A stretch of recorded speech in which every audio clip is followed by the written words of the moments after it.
Assalamualaikum warahmatullahi wabarakatuh. Salam jumpa lagi dengan gue di Paper TV. Dan seperti yang kemarin di bagian awal ya, aku udah bilang sama kalian semua bahwa gue akan coba bawain cerita tentang buat gue mahakarya ya, mahakarya Simple Man.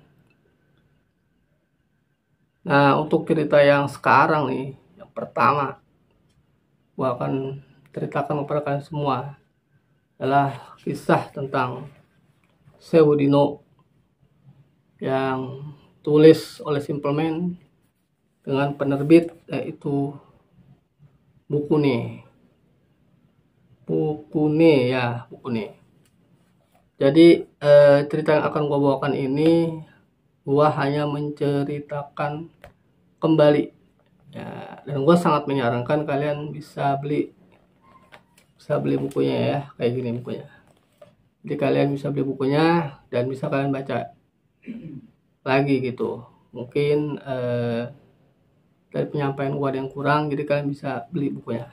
Jadi intinya semua nanti yang akan gua bacakan itu adalah hasil karya Simple Man. Sekali lagi ya, gue sudah disclaimer ya. Dan mungkin di awal video ini aja nih gue disclaimer. Mungkin untuk episode berikutnya gue nggak akan disclaimer lagi. Jadi ini sudah mewakili disclaimer gue untuk beberapa video terkait dengan Sewu Dino ya. Karena cukup banyak ini dan seru banget, sumpah. Jadi yang pernah gue bilang kemarin bahwa teknik nontonnya itu, jadi kalian tuh nonton tuh di video pertama gue kemarin, gue udah bikin tuh tentang Trah Pitu, tentang matinya satu keluarga karena santet. Kalian nonton dulu biar supaya tahu sinopsis ceritanya, baru nonton ini. Kalau kalian memang baru nonton ini ya, setelah nonton ini kalian nonton yang video pertama gue kemarin. Dan gua sebelum gua dimulai, gua sorry banget keadaan backgroundnya masih kayak gini karena memang jujur nih studio gua belum selesai sampai sekarang. Oke, jadi gua nggak mau lama-lama lagi dan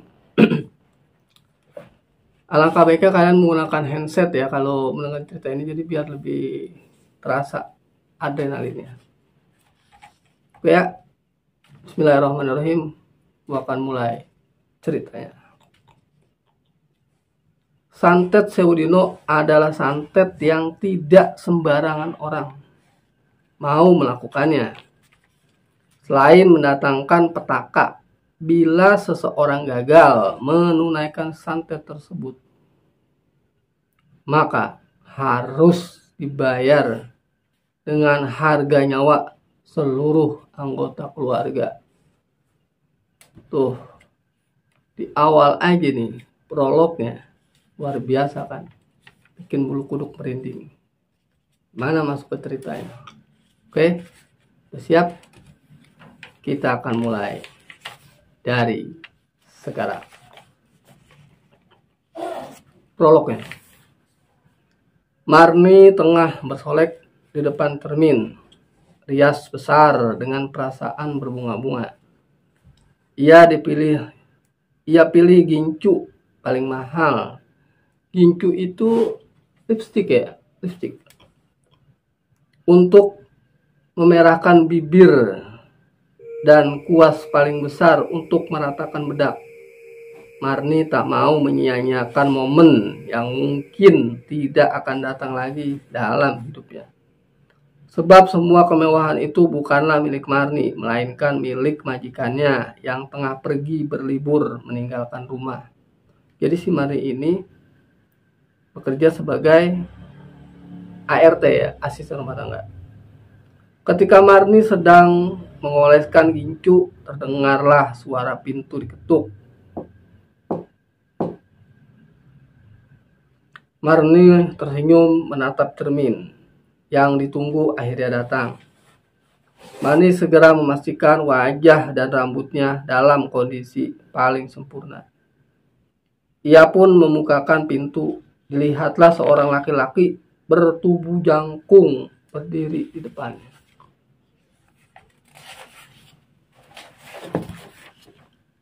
Masuk, Mas Karyo. Marni sudah cantik kan? Kata si Marni. Ucap Marni menggoda. Melihat tingkah laku Karyo yang ragu-ragu membuat Marni segera menarik lengan lelaki itu dan membawanya masuk ke kamar. Karyo masih terlihat canggung. Baru kali ini lelaki setengah baya yang bertugas sebagai satpam di rumah ini masuk ke kamar majikan yang cukup besar dan mewah. Selama ini mereka hanya mampu mencuri-curi waktu untuk bermesraan di kamar Marni yang sempit. Karyo menatap Marni. Ya dek, malam ini kamu cantik sekali, katanya, membuat Marni tersipu malu. Perempuan mana yang tidak merona mendengar kalimat sederhana itu keluar dari seorang yang tersayang. Malam itu juga akhirnya mereka berjumpa dan menumpahkan hasratnya. Sorry. Mereka terbuai hingga lupa pada diri mereka siapa mereka itu sedang bekerja. Malam ini mereka berdua adalah ikannya. Blar, suara keras tiba-tiba membuat mereka terlonjak kaget. Karyo tersentak menatap Marni. Siapa itu dek? Marni menesan. Anak gendeng itu lagi pasti. Anak siapa dek? Tanya Karyo bingung. Cucu nyonya besar Dela Atmojo mas, jawab Marni. Dela Atmojo. Karyo tidak pernah mendengar nama itu sebelumnya. Karyo dan Marni masih diam dalam keheningan. Mereka berdua masih saling menatap bingung. Sebelum kembali terdengar suara gedoran yang lebih keras. Blar, blar. Karyo dan Marni kembali terlonjak. Karyo pun akhirnya dengan sigap berdiri, lalu mengambil sapu di sebelah pintu. Marni yang kesal segera berdiri dari ranjang, lalu menahan Karyo. Ya, aku saja mas. Kamu yakin itu bukan maling? Itu pasti dia. Tidak salah lagi. Mas tunggu di sini saja dulu. Biar aku urus dia sebentar. Marni merenggut gagang sapu dari tangan Karyo, membuka pintu untuk meninggalkan ruangan. Loh Mar, kamu mau ngapain? Tanya Karyo. Aku mau pukul anak itu, biar dia nggak buat suara berisik lagi. Marni tampaknya telah kehilangan kesabaran. Ia sudah mempersiapkan malam ini sejak lama. Ia tak mau malam ini rusak oleh hal-hal yang tidak penting seperti ini. Gendeng kamu. Dia kan cucu majikan kita. Karyo mencoba menghentikan. Tapi Marni sudah keburu marah. Mas, kamu nggak tahu saja betapa mengesalkannya anak itu setiap malam. Membuat gaduh, biar tak ajarin dulu. Jadi sebenarnya sebelum lanjut, Dela Atmojo ini adalah anak dari keluarga Atmojo yang turunan terakhir yang selamat dari santet Seudino, tetapi dia ya masih menderita gitu, masih hidup cuma dalam keadaan menderita. Marni melesat keluar sambil membanting pintu. Ceker, Karyo terteguk. Tak berselang berapa lama Karyo mendengar suara anak perempuan yang berteriak-teriak menangis hingga serak diikuti suara pukulan benda tumpul yang keras. Ampun, ampun. Marni benar-benar menghajar anak itu. Karyo hanya diam di kamar. Ia tidak tahu harus berbuat apa. Di tengah pikiran campur aduk Karyo memikirkan nama anak itu lagi. Dela Atmojo. Kenapa ia baru mendengar nama itu? Padahal sudah 4 bulan ia bekerja di rumah ini. Jadi si Karyo ini nggak tahu bahwa nama anak dari keluarga Atmojo itu yang masih hidup yaitu Dela Atmojo. Padahal dia udah cukup lama, sekitar 4 bulan kerja di keluarga besar Atmojo. Oke, kita lanjut. Lalu Karyo teringat akan desas-desus yang pernah ia dengar dari para tetangga. Kabarnya ada anak perempuan dari keluarga Atmojo yang sudah lama tidak terdengar. Apakah mungkin Dela adalah anak itu? Jadi sebenarnya udah ada isu tuh, si Dela ini sudah jadi sudah jadi buah bibir ya di kalangan masyarakat atau tetangga mereka. Karena memang Dela ini salah satu anak yang selamat dari Santet Sewudino. Karyo terdiam memikirkan itu semua sampai menyadari tidak ada lagi suara yang ia dengar. Semua mendadak hening. Karyo tertegun beberapa saat. Ia memasang telinganya. Tapi tidak lagi terdengar suara jeritan atau pukulan keras. Karyo melangkah keluar. Perlahan-lahan ia berjalan menyusuri lorong, mencari di mana keberadaan Marni. Tetapi Karyo tidak melihat apapun selain pemandangan lorong rumah yang gelap gulita. Karyo mulai memanggil Marni. Dek, adek, kamu di mana? Tidak ada jawaban. Keheningan benar-benar membuat Karyo merasa ciut.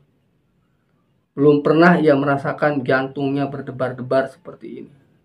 Padahal ia terbiasa melakukan patroli malam. Jadi si Karyo ini ketika dia masuk ke sebuah rumah itu, sebuah lorong-lorong, dan dia ngerasa tuh, berkata tuh, dia tuh merinding dari ujung kaki, dari ujung kepala sampai ujung kaki.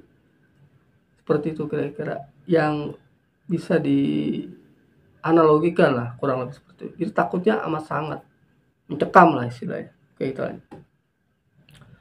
Pelan-pelan di sela pencarian Karyo, terdengarlah suara tangisan lirih. Karyo berhenti melangkah untuk memastikan pendengarannya. Tak salah lagi, itu adalah suara tangisan anak perempuan. Ia pun menelan ludah, menahan kaki yang gemetar hebat. Perlahan-lahan Karyo mendekati sumber suara. Di balik sebuah lorong ada pintu setengah terbuka.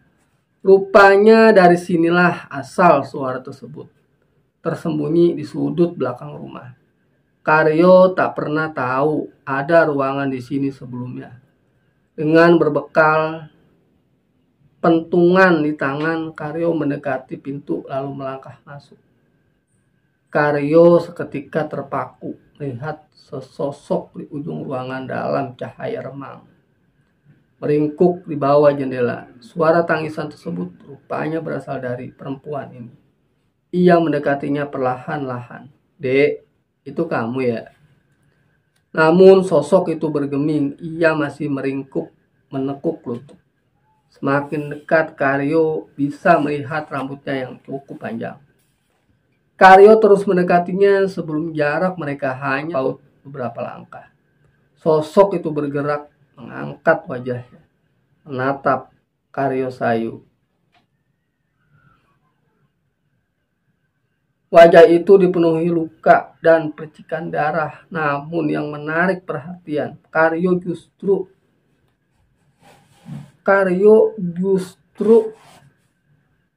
cara memandangnya. Jadi si Karyo ini menarik.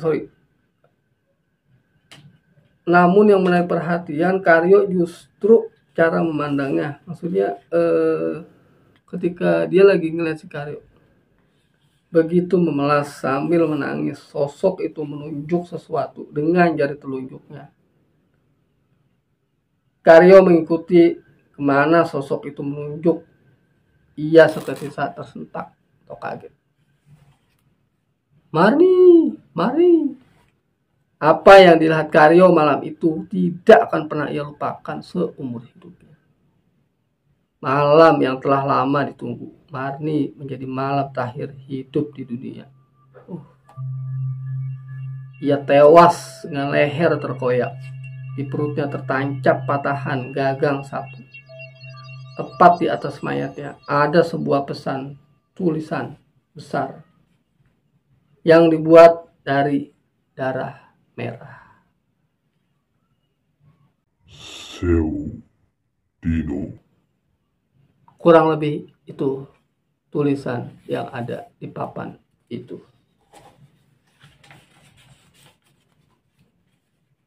Oke, gua rasa sampai sini dulu. Karena gue juga udah merinding bacain prolognya. Oke ya teman-teman, jadi ini memang cukup singkat karena untuk mengawali aja. Jadi gimana setelah kalian ngedenger prolognya, gue jujur aja pas gue baca menit-menit terakhir karena emang sepi juga ya, sumpah sih gue merinding ya. Seru kan ceritanya. Jadi buat kalian nih yang baru bergabung, jangan lupa subscribe, like, dan share, nonton dari awal hingga akhir. Oke, sementara itu dulu, nanti bakal gue lanjut lagi. Makasih banyak yang udah join dan nonton di channel ini. Kalau memang cerita ini bagus, cara pembawaan gue menarik, bantu support ini dengan cara jempol ke atas. Dan buat kalian yang baru bergabung nih, bantu gue support dengan cara tekan tombol subscribe. Oke, kita lanjut di judul berikutnya. Ini hanya mengawali tentang Sewu Dino. Makasih banyak. Salam leading Ghost ini. Assalamualaikum, selamat malam.